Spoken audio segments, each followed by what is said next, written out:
The only people who don't want to disclose the truth are people with something to hide. Do you think that this thing was, where do you think this was generated? And for heaven's sakes, folks, take a look, 710knus.com, and tell me where you've heard of a race of Africans. There's no such thing. So, if you would, sir, where do you think all this comes from? Okay. Here's what I think is going on with that. I think that, and I know some listeners will be a little bit disappointed, but I do think that he was born in Hawaii. I do as well. I do as well. Yeah, I do as well. However, I think that what you saw with that certificate of live birth stuff is a premeditated attempt at subterfuge to distract from what still at that time could conceivably have become a very, very live issue, which is the issue of whether he was in fact adopted and whether he does in fact hold dual citizenship as an Indonesian. And I think that passport renewal application is pretty compelling evidence in that regard. And I think that could have been very politically combustible for him, right? Because there are pretty clear grounds for suspecting that he is a dual citizen. Mm-hmm. And regardless of what the courts may have done with that, from a political standpoint, that could conceivably have made things very difficult. Yeah, the story's so I not think true. that Sorry, go ahead. No, I was going to say, it's a wonderful story. Remember the improbable marriage? Remember, I was 2.5 when I went to the airport, and you get down these lists of, and this is what makes it we were talked this morning about the Wendy Davis story in Texas, and the wheels have come off Wendy Davis. The story's not true. And I asked this woman we were talking about, I said, what do you do with Barack Obama right now? Can I keep you? I mean, we'll move another guest, but we have Joel Gilbert coming up. Can I hang on with you, Doc? I gotta pause here. Can I do it? There's so many turns in the Obama story, and we have found a new ally. And it's interesting that people who have the intestinal fortitude, if you will, to jump into the fight, and the mainstream press runs from the fight, and guys like this run into the fight, and that always makes me so proud.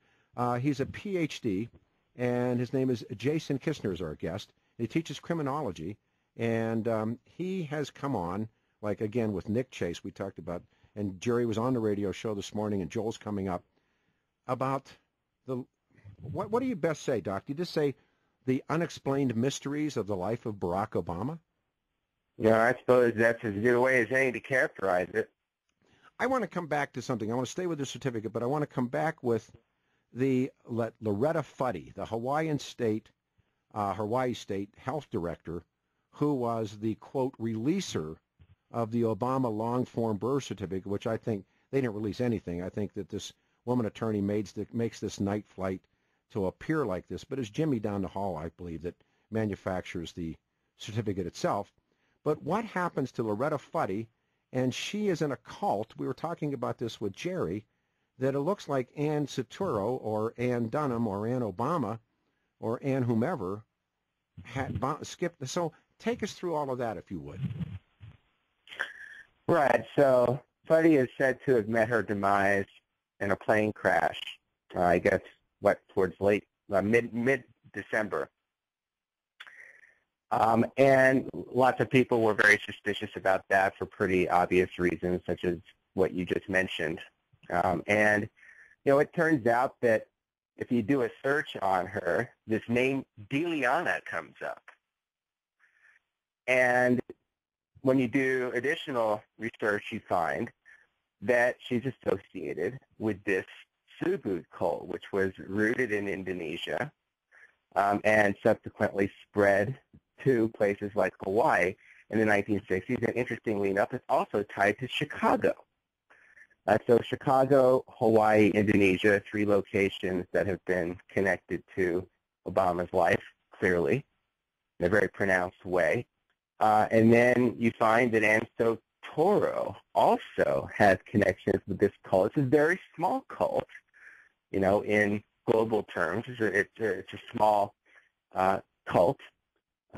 And it's therefore intriguing to find that the person who presided over the custody of his birth certificate meets her demise in this plane crash. That also links up with, and so it's plural, being in the same cult as the person who ended up having custody over the birth certificate. It just strikes me as a bizarre coincidence. I would say these are not coinkydinks. They can't be. There's too many. So I spoke with Jerry about it. Have you found evidence, Doctor, that puts Anne in the cult or just close to the cult? Yeah, as far as I can tell, just close to the cult. Although it's not clear to me, given the numbers, how small the membership is, and almost assuredly was, how terribly significant it would be if she's formally a member. Whatever constitutes formal membership. I think it's odd enough that she was associated at all, particularly when you look at it prospectively, right? I mean, in other words, if Fuddy had not been linked to this cult, I think then one looks at her association with members in a different way than one does if one finds out subsequently that Fuddy was, given what Fuddy's fate seems to have been. Agreed. Now, switch over to the birth certificate. I asked the questions about race of father. You can unlayer this. It's been done too many times where the birth certificate literally comes apart. What do you think this birth certificate's about, and what else would you want people to look at as they examine it online this morning? Okay. Well, I think Nick Chase did a tremendous piece of work on that over at American Thinker. And the typographical characteristics of that document, such as the positioning of the letters on the document, the spacing on the document, I think provide pretty compelling evidence that the document is a forgery. And I really do think that they're goading people. They're just cajoling people. They put this out there because they know that the mainstream media is not going to investigate it. Agreed. They know that it's going to get a lot of people upset. And so I think they do it really to distract from the more fundamental question of, does this guy have dual citizenship? And if so, what should the country think about that? Indeed. Do you believe, and we're using words like believe, we're not using knowledge, that this is so raggedy and, but they couldn't trust anybody. There was no one to trust to do this in a professional manner. So the kid that I've called Jimmy down the hall, and Jimmy invents a race of people that don't exist. I think, again, Alfred Hitchcock had something called the MacGuffin, that if you understood that, you understood the film. That's the MacGuffin. I think the father's race, African, is when you can't find another one like it. I think it's the MacGuffin on Obama. One of the many MacGuffins. Well, my perspective on that is that it's an inside joke of sorts. That it's a way of putting in people's faces, see, this is transparently, aren't we the most transparent administration ever? This is a transparent forgery, and nobody's going to do anything about it. The mainstream media is not going to cover it. Isn't that funny? Ha, ha, ha. I really think that figured very prominently into their motivations, and maybe even into the process of the generation of the document. They know that no matter what they put out, it's not going to receive serious scrutiny from the mainstream media. So why not have fun with it? It's as good as anything I've heard because it's not legit. So let's go back. Yeah, go back again to the website 710knus.com. And so finally, as you say, we have Stanley Ann Soturo's 68 app. Her 65 passport has been destroyed. That's another one of these, where did it go, who destroyed it, and why. So that's our first page we have up. And this is, again, the Doc's work and Nick Chase's work and so many other folks' work, Jerry's work. But the second page is important, 710knus.com. Ann moves to exclude Barack Hussein Obama, and then we see this strange name. And I was talking earlier, we had Corsi on. When I first heard this name, I don't know, 4.5, maybe 3.5 years ago, and I mean, I'll tell you what, Doc, we were the worst human beings sucking air. we were racist Klansmen. Why don't we go burn? I mean, he never had another name. He never. And God, here it is. He does have the other name, doesn't he? Yeah, you know, they are just have no shame in just trying to shut down discussion by calling people racist. But you know what? I think that's getting a little bit old with an awful lot of people. We have a put-on picture up of Michelle Obama, and I urge people they can look at that too. It makes the case, 710knus.com. So what does this Soebarkah name mean? You know, I'm not sure, but I do find it interesting. I'm not sure what probability we should assign to this, but I do find it interesting that upon that people who are associated with Subud, in many cases, adopt new names. So it's possible that that name is a reflection of Soebarkah's Subud participation, at least the Barkah part. You know, I think that the emphasis now should be on the Barkah part, not so much the Stoa part, because I think that's pretty conventional. I think that relates to Javanese origin. But the Barkah part, you know, a lot of people just want to automatically call that Barak. You know, I suppose it's conceivable that that's true.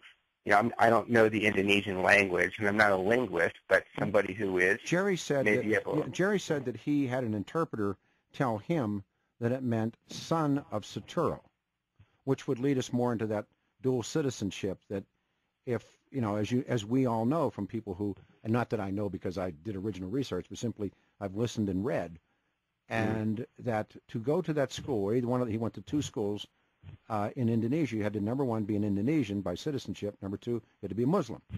And is this evidence that he did get another set of citizenship that he traveled on and used well into his 20s and 30s, that he made these proclamations, he traveled under another passport, you know, the trip to see his mother, which she wasn't there. I mean, all those kinds of things. Is this the MacGuffin for that? Well, son of Saturo could very well be the correct interpretation. You know, another thing to think about in connection with what you've just said is if you look at his school form when he was enrolled in an Indonesian school, and Nick Chase has that document up there too at American Thinker, it makes no mention whatsoever of Soebarkah.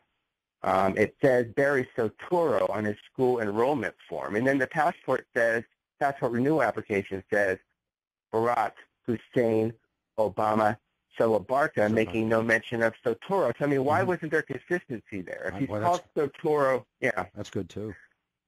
I don't know.